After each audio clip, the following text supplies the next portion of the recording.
everybody?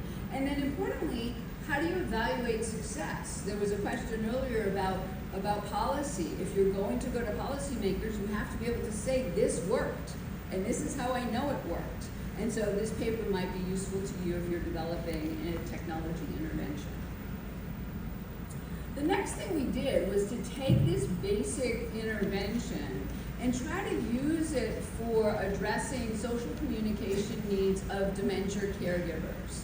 And so we call this the Care Engage program. This was led by my colleague Raksha Mudar at University of Illinois, and this was funded by the RRF Foundation for Aging, which is a foundation in the US. People who are caregivers often have reduced social communication opportunities, and that leads to social isolation and loneliness, and can then have impacts on physical health, cognitive health, and emotional health. Very few interventions focus on their broader communication needs. They focus on them as caregivers, but they don't focus on them as people. How do we support their engagement and they're doing something that's fun for themselves in addition to them being a caregiver? So in this pilot study, we had two baselines where we also wanted to know what's the normal variation in social engagement and social interaction. So we had baseline, then we had a waiting period, then we did a second baseline, and then they did our social engagement program, and then we had the assessment. So all of these individuals were over the age of 60.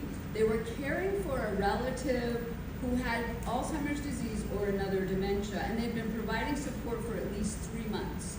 And they had access to a tablet or a computer that had a camera.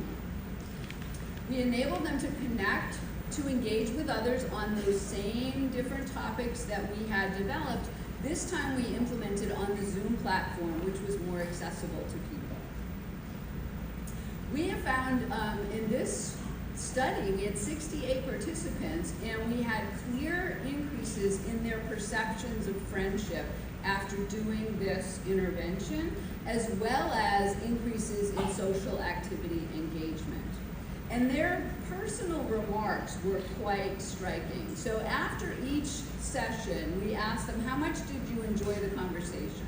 And what we saw was they enjoyed it and they continued to enjoy it. And that enjoyment went up over time. It wasn't like they were getting bored with the program and didn't like it anymore.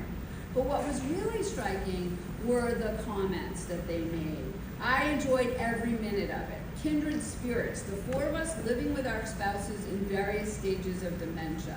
We really did get to escape our demanding caregiver situation.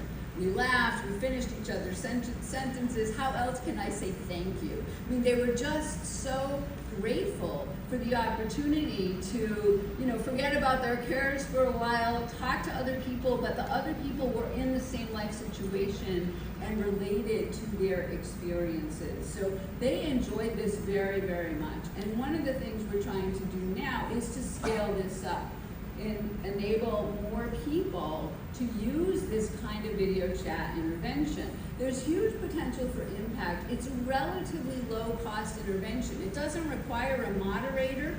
You expose people to the information, you put them in breakout groups, and they take it from there. They're doing it on their own. And you don't have to do it on a specific platform. So we're exploring right now the benefits for different groups to learn how best to tailor the intervention. One of my colleagues right now is looking at specifically Southeast Asian caregivers and developing content that they might be interested in. So for example, if you're going to talk about food, show them food that is specific to their culture that might engage and get them excited about the conversation. And then we're partnering with community groups. The next project I want to talk about is led by some of my colleagues at Georgia Tech, and this is a tele-Tai Chi project. And what they're trying to do is to deploy a tele-wellness program in community-based settings. This is funded by also the federal government in a grant that is focused on people who are aging with disabilities, physical and perceptual disabilities. And this is a really underrepresented segment of the population, I think, when we're exploring interventions and technology benefits. For people